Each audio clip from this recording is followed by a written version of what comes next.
Good morning, people who are watching this video. Welcome to Rome. I'm here with tour guide Mitra, and today we're doing a little morning trip to none other than Castel Sant'Angelo. There's a castle by the river in Rome, a Rome castle. It's just down the street from the Vatican City.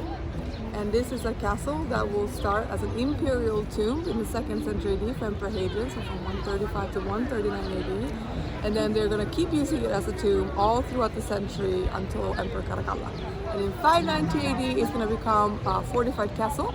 So we have a pope, he's beseeching the Virgin Mary to end the plague. There's a huge procession going through the city. And then apparently he saw the Archangel Michael. Can you see him? There he is. Appear on the top, waved his sword 3 times. With Love more that grace. effect. Love that effect. And then the plague ended. And that's what we know in terms of history books. But it has been a castle dedicated to the Archangel Michael ever since. It has a full-on moat, it has prison cells, everything. Even has a secret tunnel connecting it to the Vatican. So the popes have had a whole bunch of secret meetings in there. And then one pope hauled his papal behind through that wall when the city was being attacked in 1527. All of his Swiss guards died trying to defend it. Even their wives picked up their lances and defended the castle so he could run away. And that happened on May 5, so every year, the year of swearing in the new Swiss guards, although they arrive every 3 months into Rome, they actually get sworn in on May 5. That's brutal. To honor that tradition. So this secret passageway was completely honest. It was hiding inside the wall. So there was a tunnel inside the wall. No one knew about it all the way until about the 19th, 20th century. And then before the global panini situation, we don't want to say the word, but it's sometimes, not every summer consistently, but it could be partially open to the public. And that was actually really, really cool when that happened. Oh, I hope to make it in there. Well, I'm excited because this is my first time inside. And we're gonna take you along with us to go check it out. Are you excited? Let's go. I'm excited. This is the first day that I'm actually seeking shade in Rome. So far. The sun's out. It's gonna get hot. There's This April summer. ticking on May, so Mediterranean spring is rapid. But granted, 2 days ago it was freezing and raining, so that's also spring. So Mitra, before we go in, tell us how you got a reservation, because I'd hate to stand that long line. You only have to go to the official website of Castel Sant'Angelo itself, and you're going to book an entry ticket. During the weekdays, at the moment, it is at any time from 9 a.m. entrance until the closing at 7:30. And then I think still during weekends it has time slots. But you just go ahead, book the ticket, and you have what you choose. Do it on the official site. You don't need the people on the street telling you skip the line, anything. You can do it yourself with just a little bit of head time planning. That's all. I'm so glad I have you.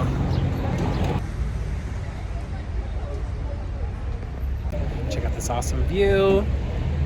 Not this so close. So Mitra, what is this bridge? Like, what is it? This is called Ponte Sant'Angelo, so this is the Bridge of Angels, but this was originally known as the Ilian Bridge. So Emperor Hadrian built it in 134 to connect it to his mausoleum. It then becomes converted by the papacy as pilgrims are walking over the bridge. The first statues are actually the ones right next to us, which are Peter and Paul. They were added in the 1580s. And then they're going to have Bernini make angels on the bridge in the 1600s, except the Pope commissions him to make the angels, sees two, and then he's like, listen, these are way too pretty to keep on a bridge. So he actually puts them all in his own collection, and these are all copies. All the originals today are in a different church, Sant'Andrea delle Frappe. And where's that? It's here in the center of Rome, not too far away from us. But as pretty as this bridge looks today, it was pretty sinister back in the time. They used to use the bridge to display the bodies of executed criminals. What came first, this castle or the Vatican? The castle. The whole different story now unfolding. So what you know as the Vatican and the Vatican Palace, the popes don't move to this side of the river until the 14th century. Their original palace is called the Lateran Palace, and it's a few blocks away from the Colosseum near St. John in the Lateran. That was their official palace for 1,000 years. Then they go into exile a lot of times in their history. If you think that the papacy has an uninterrupted history, you are way wrong. They're in Germany, they're in France, they're everywhere. But this specific exile I'm talking about is the one in Avignon. They come back in 1377, and then they decided to settle on the side of the river where you find the Vatican today, because they wanted to be close to the tomb of Peter. This starts being built up in the 14th century, and then every single pope adds like their own little series of palaces that won't be united into a singular palace until the 19th century. But we don't even get the Vatican City State until 1929, whereas this is made into a papal castle in 590 AD. Shroud. Crown of Thorns, shroud. Crown of Thorns, shroud.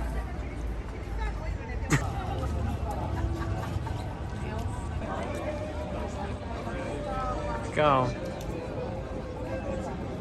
Well, I'm really excited because this has been on my Rome bucket list for quite some time now.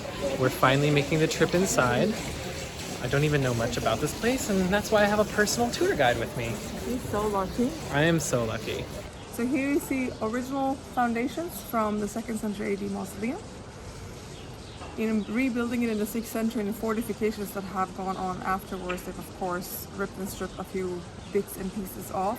It was considered to be one of the best fortified castles in Europe for centuries. It has its own moat and everything. But when it was built, it was 48 meters tall and one of the tallest buildings in Rome for centuries. It had cypresses planted all around it. It had a 4-horse chariot on top representing world conquering, and the winged victory on top as well. And it was quite an extraordinary building, as we know from the descriptions. Of course, being an imperial tomb, it's going to be extraordinary either way. But so you can still see the fragmented parts, and then this has been adapted to become a fortified castle and was in use all throughout the centuries until just a couple of centuries ago. And now it's a state museum since the 20th century. Did you get all that? Mitra has conditioned me because at this point, if I go anywhere in Rome without her, I feel like I'm doing it a disgrace, like I'm wasting my time. Like I need her as my personal tour guide at all times. Otherwise, I'm just kind of like a headless chicken. So if I owed Mitra for how much she's worth as a tour guide collectively from how many tours I've been on with her, You'll be editing my shit for the next 20 years. I think I would be more in debt to you than the entire student debt crisis happening in the United States. Additions that have been built. In the back, you'll see a wall built by Pope Urban VIII in the 17th century. That was built by Pope Urban VIII. Well, a lot of popes add their own, so you can see different people names. You're gonna see Paul V up there. There was Clement's name was there. So every pope kind of like adds and adds and adds to this castle through the centuries. So it's made into a castle originally in the 6th century, but it keeps being added on and fortified on. They want to leave their mark. 16th and 17th century, but also because it's used.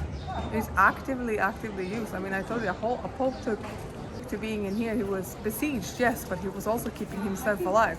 Because of that secret tunnel in between his palace and this castle, the invaders couldn't figure out how he got in here, and they couldn't figure out why they weren't starving them out, because they kept using that secret tunnel to smuggle in food. They're smuggling in food to people all the time, and then he got about 1,000 people here to be besieged with him for a year. And so the Spanish emperor and his mercenaries, they couldn't figure out why they couldn't basically smoke them out. You know, how can I not starve you out? How are you not dying in there? And how are you getting all these other people here? Could not figure it out. So the popes have actively used it all the way 17th, 18th century. So that's why every pope adds their own fortifications. Huh? Exhibit A.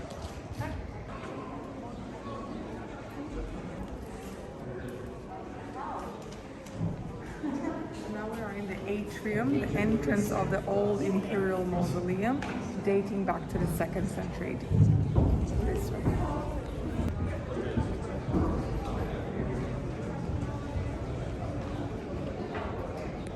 What's significant about what we're walking through right now? So right now we went from the atrium, which would have been the natural entrance to the mausoleum, and we're walking up the rampart. So this ramp would lead to something called the Room of Urns. So this is where the funeral procession would have gone up, and it will raise in a steady incline to 12 meters. And it would have been mosaics. It would have been a central line in black and white mosaics, with the procession would go up centered. And it's kind of ripped and stripped of all of its original decor. You should know that in imperial times, we absolutely don't show you brick and stone, but here you can see fragments of the original mosaic. Original mosaic. See, I'm practicing to be a tour guide as well. How am I doing? More original mosaic. So this is gonna be the same way you can see in the Colosseum. You see red brick mixed with black lava stone, and that's a mixture of original cement, and the stone is mixed in there for draining purposes. And then that is covered up with mosaic. And when you see there, that's smooth, that's reconstructed. Isn't that amazing? Say that again. This right here is what remains. This wooden frame here is from a papal elevator from the 1500s.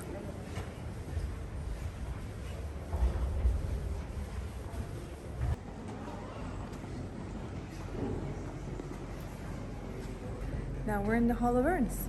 So this is where the remnants of Emperor Hadrian, his family members, all the way to Emperor Caracalla, would have been kept in here in different layers. Obviously quite ripped and stripped.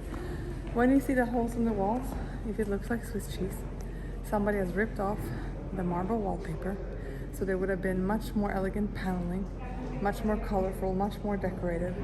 As the Roman emperors lived in life, they would be sent into the afterlife, so it's quite basic and stripped down at this point, but it would have been extraordinary back in the day in terms of color. Re-entering the light.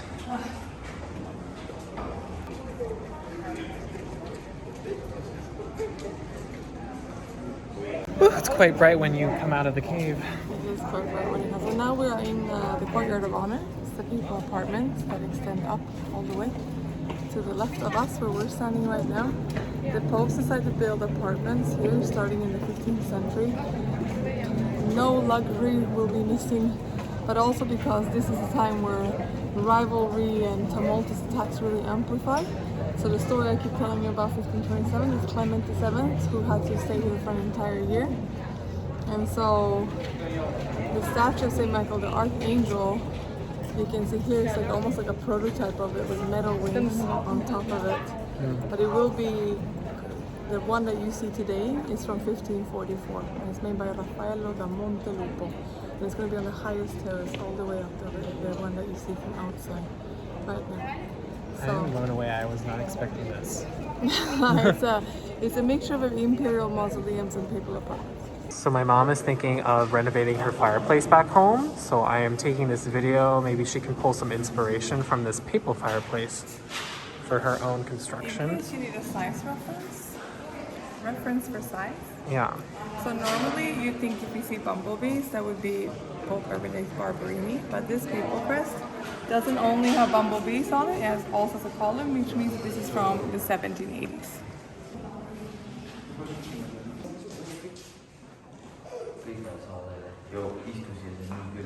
Hi. Hi. Tell me about this ceiling. It's made of wood, hand carved and hand painted, and it's all done for Clement VII of the Medici family. He is the Pope who had to escape and live here for a year under siege. We're going up.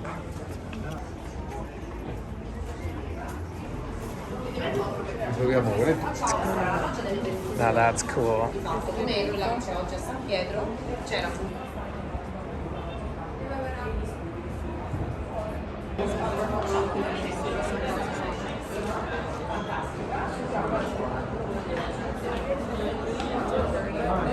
So tell me again, what are we standing on right now? Right now we are on the balcony of the Blessed. Julius II, 1506, made this. This is where the papacy would bless the people down on the bridge below that would gather. So this castle has had an incredibly active history through papal times, and just only in the last half century to century become such a tourist destination as it is today.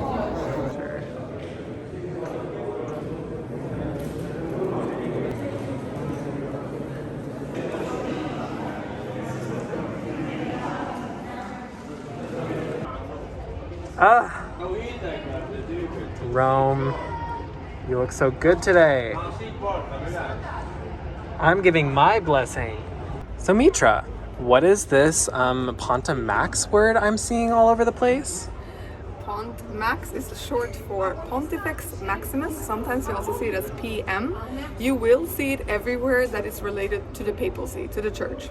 So it is a Latin word. Pontifex comes from ponte, pontex in Latin, and it means to be a bridge builder. So you were a bridge builder between humanity and divinity, in other words a priest, and a Pontifex Maximus was a high priest. When the papacy originally comes into power, their original title is Bishop of Rome. That's what they are. So even the Pope to this day is Bishop of Rome, and he's not Bishop of St. Peter's Basilica, he's Bishop of St. John in the Lateran, where the Lateran Palace stands, and the papacy actually lived officially for millennia. But when they come into power, Bishop of Rome just wasn't impressive enough for the Romans. I mean, they were used to Roman emperors that had hundreds of titles, Mother of Dragons and what have you. They were cool, they were impressive. So they were like, okay, Bishop of Rome is maybe not that fantastic. What else you got? So they took this title, Pontifex Maximus, which was used very famously by Julius Caesar. And they attached it to themselves, and they still use it, a Pontifex Maximus. But for example, our previous Pope, Pope Benedict, he removed the papal tiara from the papal crest symbol. So it's tiara, 3 layers, Father, Son, and the Holy Spirit, with cross keys, and he replaced it with a bishop's mitre. Huge scandal. But our current Pope, Francis I, also keeps the bishop's mitre because both of them wanted to remind everyone of the more humble origins of the papacy, which is being bishops of Rome. So they're bishops for their people. But so look for Pont Max or PM anywhere you're in Rome and know that you're looking at something referring to a papal building. Love that.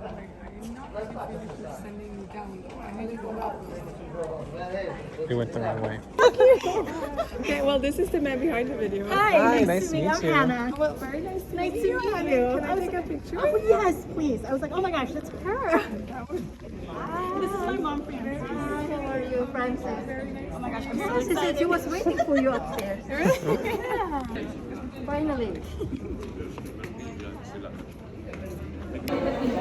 You're such a celeb now. I am not. Yeah, you are.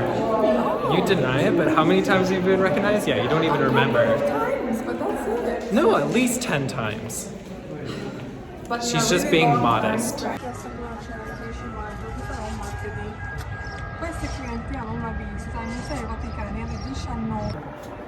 Best field trip ever.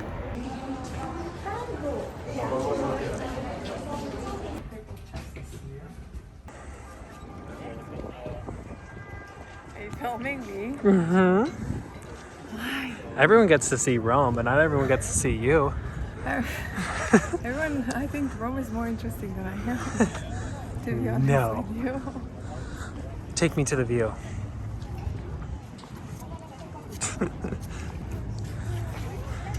There. Rome.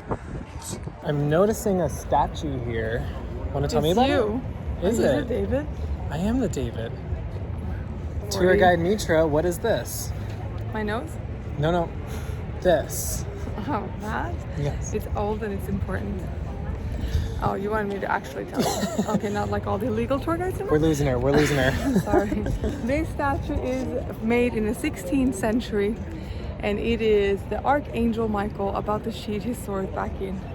And he is then the protector of the castle, and the castle is named after him. And so he has been there since the 1540s. It's Angelo. I'm trying my best. Okay, so from here you have a great view. You can actually see the Pantheon, which looks like an upside down soup bowl. You see the wedding cake, the Victor Emmanuel II monument, built by a king for a king. The Vatican. You can see St. Peter's Basilica, Vatican City. You see Gianicolo Hill up there, that whole green chunk. I love that hill. Well, that concludes the tour. It does, but it is a great place to visit. And then you should know one last fun fact about this place: that when Queen Christina of Sweden abdicated her throne in Sweden, which basically was all Scandinavia at that point plus change, she lived out her days in Rome, and she's actually buried in St. Peter's Basilica. But she used to have parties, and she would send off cannonballs and fireworks up from here. No way. From right where we're standing. Right from where we're standing. Well, all over the place, not maybe specifically this exact spot, but yes, up on the terrace. Wow. So I would say she had a lot more fun. Well, thanks for slipping in one last fact in this video. I know most of you are probably watching this to learn from Mitra, but thanks for allowing me to join on this adventure as well. Always. Thank you. We're a team. We're a team. We're a team. Well, thanks for this very fun field trip. This is my first time here and hopefully not my last. I loved exploring with you. I love exploring with you. Where should we go next? Food. If you want to watch more fun vlogs of us traveling the world, don't forget to subscribe to both of our channels because we're trying to do this all the time. Yeah, we are. And we both post like different content and different viewpoints on both of our channels. So stay tuned. Stay tuned. Over. Until next time.